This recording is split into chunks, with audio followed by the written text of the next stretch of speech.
part of that responsibility, and some people might not agree with me, you have to know who you can give a reference to and who you can't get a reference to, right? Because your reference is important to keep the whole culture sustainable. And why I say that is, Lamont, for example, in the avenue he's in, I come to him and say, yo, I want to learn how to do blues, right? He takes the time to refer me to somebody, and I go in there spitting something or doing something away from what blues is based at. I'm trying to do opera singing. His reference is hurt now because they're gonna say, "Yo, you sent this guy over. He said he was into blues, and he comes start singing opera music. That's still music, but that's not what Lamont's connection was." So you got to know and pay attention to what people are really trying to get at. Are they serious about the craft? Coach has that ability to coach people. Some of us don't have that ability. We're cut to the chase. Yo, what do you need? Let us get you set up and keep it moving. You have different levels. Coaches at one level, I'm never going to try to be in coach's lane because that's a whole different skill set. To be able to coach somebody from intermediate level, elementary level to intermediate to that's a skill set in its own. And sometimes we got to know what our lane is. Like Lamont said, if that's not our lane, we're doing our people a disservice and trying to take on that vein, right? So you got to know that portion of yourself and portion of discernment of the game, and don't give references to everybody because you watered down the power that you have to give reference. If you understand what I'm saying. Well, with that be, you gonna say something, bro? No. I was just saying most definitely. So with that being said, let's get to self-evaluation, self-diagnosis, self-medication, and Black trauma, because that also plays part in our manhood, right? Ooh. That was a nice list right there. Self-medication. Well, because before this talk of mental health in our community, we medicate, we diagnosed ourselves possibly, but we definitely medicated ourselves. Drink away the pain. Yeah. Absolutely. Well, go ahead. I was just going to say, with the self-medication, it's so funny because we use it as for therapy and celebrations. You know what I mean? So it's like, if you're down, get some. If you're not down, if you're real happy, get some. So it's just like we're in a constant state of that. You know what I mean? It's just and don't just regulate it to alcohol and drugs. Some of us ate ourselves. Yeah. You know what I'm saying? Yeah. It's different levels. Interactions with each other. All of that stuff. All type of different. Yeah. Some people put their hands on you. I couldn't say fast enough. There's some people who they just hurt so bad on the inside, they go somewhere and start a fight with 10 people. They do. Yeah. And then, other times for therapy, some people are, start up a GoFundMe for a school. You know what I'm saying? Like, it's crazy out there. You know what I'm saying? It's rough out there. You know what I'm saying? Yeah. Yo, that's funny. It's tough out there, B. It's tough out there, B. I'm just saying. Schools is rough, yo. So, But let's talk about self-evaluations, right? Because we all know just even universally, males suffer from mental traumas. Yes. Are we self-evaluating enough? Have we been? Go ahead, Coach. I'm gonna say, unfortunately, not. And mind you, this is all coming to me as we're speaking now, because going through some of the traumas that we go through socially, within the community, within our households, the craziness is we've been broken down and taken advantage of and exploited to certain aspects. With all that being done to you, it's so crazy that the only way you can provide a service to yourself, you have to continue that breaking down process. You kind of have to chop yourself down some more. Learn to unlearn. Yes. Just to build yourself back up. Mm-hmm. No wonder why we struggle. This is like, I'm in the now, fellas. I'm in the now. No premeditation thoughts right here. This is just hitting me. Like, damn, I've been stripped, I've been raped, blah, blah, blah. In order to evaluate myself or judge myself properly, I'm gonna have to do the most uncomfortable thing that I'm already traumatized from it. I'm gonna have to undress myself even more. Stand in front of the mirror. Mm-hmm. And in a society that always defining me, criticizing me, shooting the jibs about me, now I gotta turn around and do it to myself. Mm-hmm. Damn. Yo, let me ask you a question, bro, based on what you just said, because that's really heavy. In that process, are we adding more weight when we add the experience of our ancestors to our personal individual breakdown? Mm-hmm. Absolutely. I think absolutely. And then, go ahead, Joe. Go ahead, Jay. Go ahead, Bill. No, I agree. Yeah, you definitely add more because you're looking at yourself and you go through all those emotions. You go with the anger, right? You go with the depression. You hitting every facet of emotions when you go through that self-evaluation moment of where you let people down, right? Because now you're saying, yo, these people struggle was worse than mine. What excuse do I really have, right? But at the same time, the struggle is different, right? It's crazy because sometimes you say, is it better to not know or to know something and still have the obstacles, right? You can't do nothing about it. Exactly. I was having a discussion, and I don't want to get off topic, but it was even with that where battles within our own race against gender. And the conversation came basically saying, well, the black man at least didn't get raped. And that's not a true statement. Nah, we got raped. Right? Mentally and physically. And to even have to address that, that's a traumatic thing because now you really got to absorb and think about you as a being of male makeup being raped, right? And I understand, the disagreement with the spirits thing. I think it's nothing greater or worse because both of them experience the same trauma, the male and the female. The thing is that and I'm not gonna, I don't want to, because I'm sometimes make a mistake abroad. In my mind, my role is to protect mine, right? So to me, that's double trauma. I done got raped. I'm willing to get the beating, but now I'm subjugated to watch my mind, people I'm supposed to protect, be taken advantage of, and I'm. So what's the conversation afterwards? Yeah, exactly. You fail. Can you even have one? Yeah, that's the point. Like, that's the point. So now you're looking at that and you're saying, in the modern era, we still facing that, right? Just think of what we facing right now with this whole pandemic and this saturation of being killed by police and our own. Think about it. That's heavy on our mind.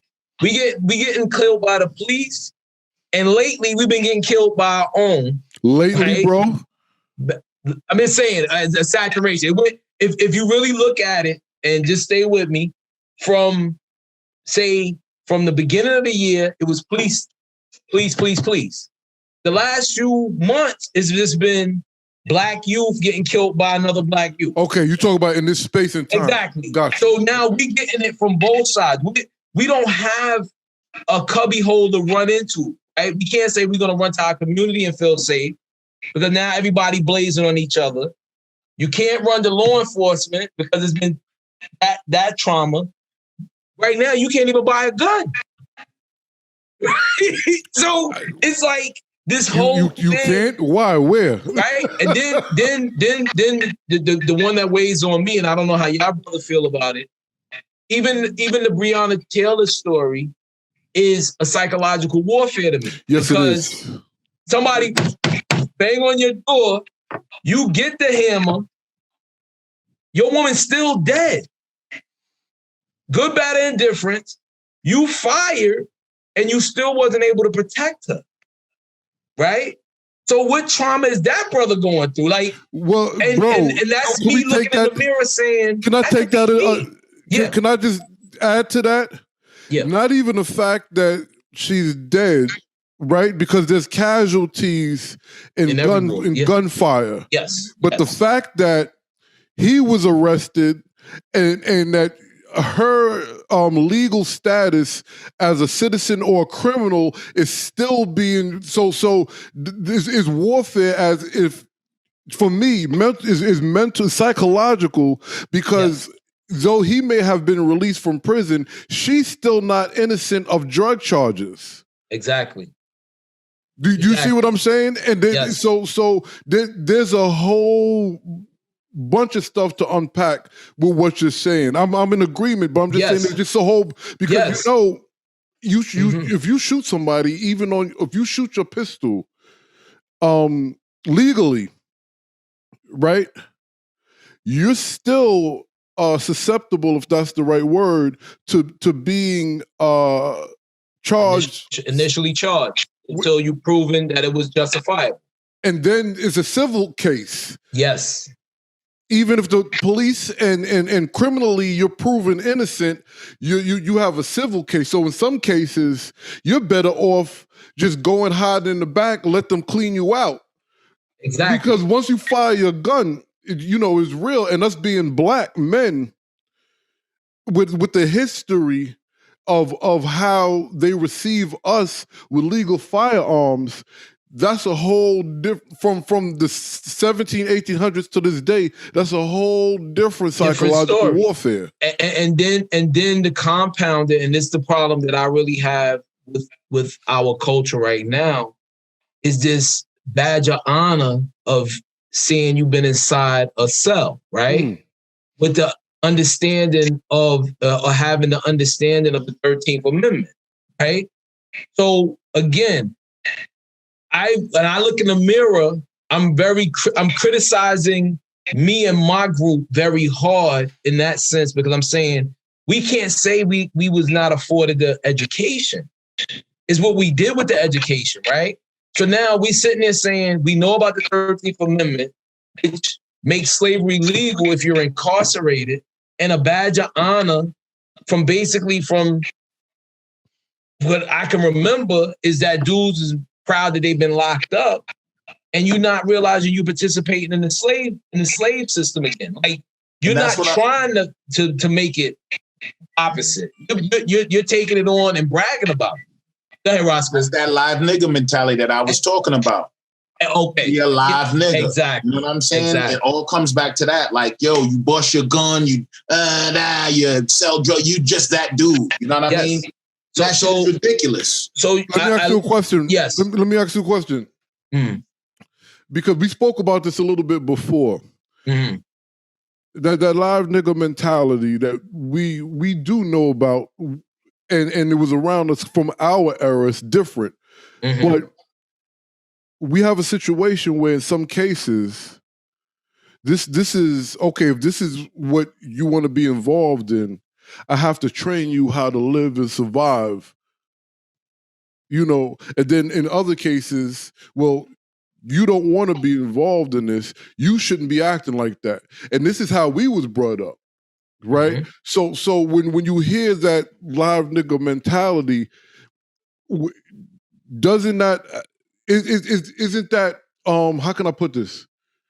Pliable or plausible when it's being instructed or trained somebody in that lane? You're reading my mind, because I was going to say the live nigga, right, itself if you just look at that, it's supposed to be a person that can triple their worth in any part of their environment. You know what I'm saying? That's what it's supposed to be. It's not supposed to be, and that's what they kind of meant, but they only geared it towards illegal and destructive stuff. You know what I'm saying? Because in my opinion, a lot of nigga is that, and I'm just saying nigga because that word nigga, it has an emotional effect to us. And when we were growing up, everybody was saying my nigga, live nigga. You know what I mean? That it means something when you say it. You know what I mean? It brings you back to some type of person saying that or whatever. But that live nigga to me is a person who's holding down their family. Like y'all are live niggas. You know what I'm saying? I've seen Brother Jay show me a blank wall, and then a couple of slides later, it's something beautiful. You know what I'm saying? That he's creating for his family. That to me, that's a live nigga. Like, I don't know what else is. Y'all living y'all dreams. You coaching. You're doing your music. You're doing stuff. You're doing stuff that you love to do. That's what a live nigga is. But we weren't taught, you know what I mean? Or at least I wasn't taught that at the time. I was never given an example. Now, like what I do now with my kids, if I see somebody holding it down, see that dude, you see him with his family, you see him engaging with his kids, that's a live nigga. That's the type of nigga you want to be. If we got to use that word nigga, if we want to make it fly or whatever and change the narrative, that's what it should be. You know what I'm saying? So that was a narrative that was missed. So like you said, the whole story wasn't told. Now that I hear it out loud that I said it, they showed me one side of it, but I could have just opened up, stood back a little bit farther. I would have seen the whole picture. You know what I'm saying? But I didn't even know it was a picture I was looking at the time. That came through development, maturity. You know what I'm saying? Right. Experience. Right. Exactly. Yes. And that's part of the journey to manhood, right? Yes. My thing is how, and this is my struggle. And I know we got to start in your house first, and but it has to be a way we can shorten that journey for the kids that come behind us, right? Because that goes back to Lamont's question: do we have time? Time is of the essence. It's not if we have time. Time is because we don't have the luxury for these kids. By the time they 15, if they already in the system, now we got to do a whole different type of trying to clean up their situation, right? Because now you got something in your jacket, right? Now, I work with a lot of dudes that's from the other persuasion. They got a lot of stuff in their jacket, and it never seems to stain them. They're able to still earn dollar for dollar what I make. But we know that's not our narrative. So if we know that, again, I can't say I'm a productive member of our society, our culture, if I keep letting them think, oh, it's all right, yeah, they're young. Let them go through they don't have the same time frame that the other counterparts have. That was the message that was told to us. We had to be 10 times better for the same position. Where has that narrative gone, and why aren't we translating that to our youth now? Go ahead, Coach.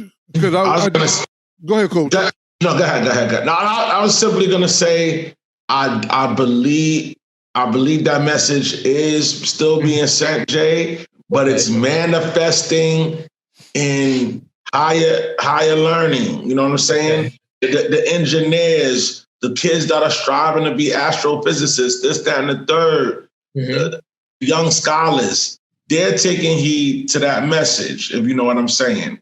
Now, if you're talking about, can we send that message, to those in the struggle? Unfortunately, even when Roscoe was building on the live nigga thing, it's a choice. At the end of the day, it's true. It comes down to a choice. And that live nigga message ends up being good advice to somebody who just absolutely chooses like, yo, I'm here. I'm not going nowhere. If you don't put me on the game, then I'm going to go fuck with somewhere else, but I'm about these streets. Mm-hmm. All right, little youngin', you want to be in these fucking streets? You sure? All right, this is how you got to move.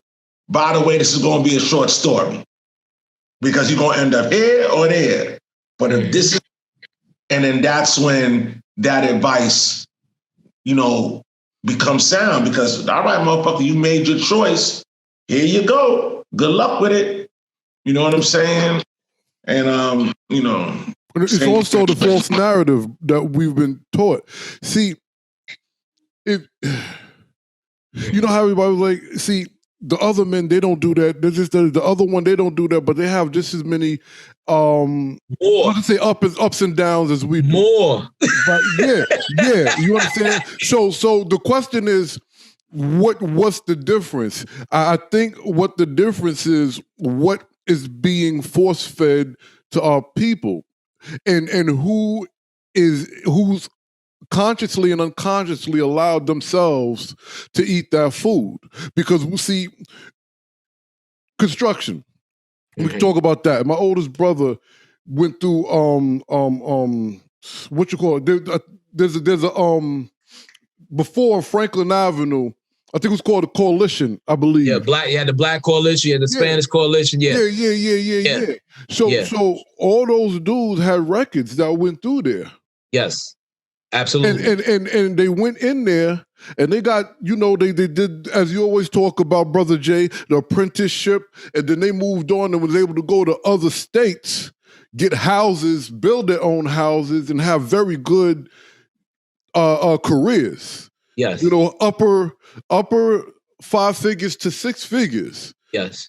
Some did I won't get into that, but in regards to legal work, they got a trade and then they lived great. Yes. You understand what I'm saying? Yes. And I mean, for me, they was like, yo, young bro, you still can go to school. You sure this is what you want to do? And this is a legal job. But they're like, but you're in, you can go to college. You could, David says, damn, dog, you could play basketball for college. I'm not telling you not to do this. This is a great trade, but we don't have too many options. You have other options. So the point I'm getting to is, at that day and time, hard work was respected. That was a trait of a man, whether it was mental hard work or physical hard work. Now, we don't see too much of that. Now, and when I say we, not necessarily us, but I'll say loosely society, as well as our community, and this is not just children, they've been bombarded with imagery of overnight success from the gram, from TikTok. Yes. Oh well, if I make a song in my bedroom and put it on YouTube, I can get 1 million views like Soulja Boy and become a millionaire. This is the mindset of a lot of people, not just kids, of adults. You see, where we come from, an era, it didn't matter what your endeavor was, we understood hard work. So now, with that being said, to your earlier example, somebody come to you and be like, I want to be a master craftsman. I want to learn how to be a mechanic, electrician. And you say, okay, we got to go through. No. I want what you got. And you're like, you got to know my struggle. Exactly. You got to understand. You got to go from this to this to this to this. Yes. You understand what I'm saying? Yes. There's still some people, if they're brought up the right way, they'll be like, yo, you know what? I don't really want to do it, but I understand I have to do it. Majority of the people don't want to do it because they've been sold a story, not because they're trying to make black people look good, not because they're trying to make white people look good, but just because the story sells. Overnight success is the best business marketing plan you can have. Yes. They've been doing this since Hollywood exploded. And then we can go back and look at everybody from Jim Carrey to Bernie Mac, who was like, I don't know, they both said the same thing. Why you keep calling me overnight success? It only took me 15, 20 years to get here. Exactly. You understand? So it's exactly. it's psychological. It's what people want to believe to ease their tension of dealing in reality.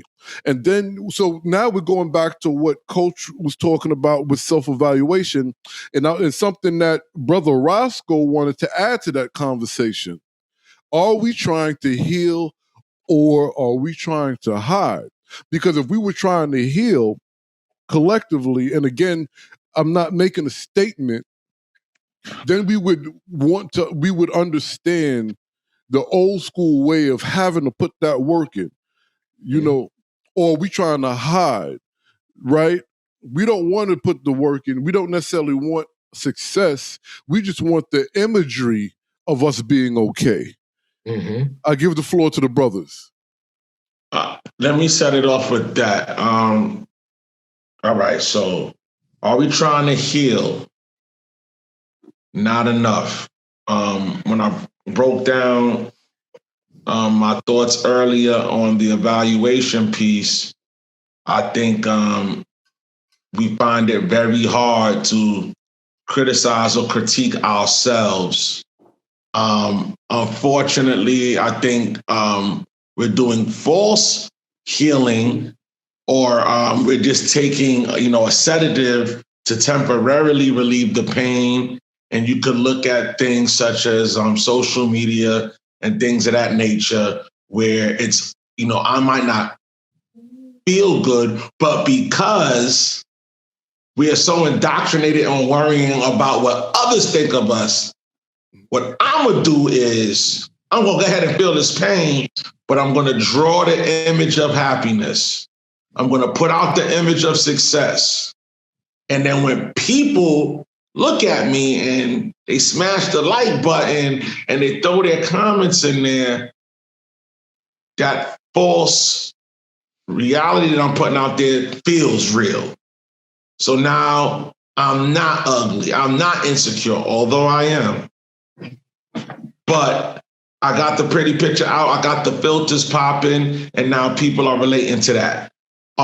True healing would be more conversations amongst ourselves, sharing of experiences, really stepping in front of the mirror and being comfortable with, telling, of our struggles and our downside and our weaknesses, which I know takes a lot, but it's the only way we're going to get to where we got to get to. So talking on to the hiding piece, I definitely feel like, as the example I just said, we're more or less trying to just push aside a major thing we have to face and deal with if we really want to get to where we want to get to, especially as a collective. So I believe we're more on the hiding side. And then I also made a scenario when me and Lamont was building early in the week. And it's very sad. But I said, I believe if I played the position of God, and I went to our people, and this is sad, but if I said, okay, I'm going to give you two choices, since we're talking on choices. I want to give you the opportunity to have the best possible life you can have. But nobody can know about that life. It's just something that you're living and you're enjoying, minus any type of exposure to it. Only you'll know. Or maybe just you and your family.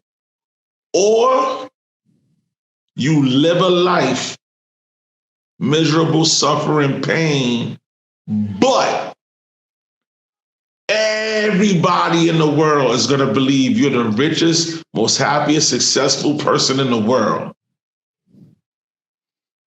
Which one will you choose? And I believe we're at a point in this society where people would choose the latter.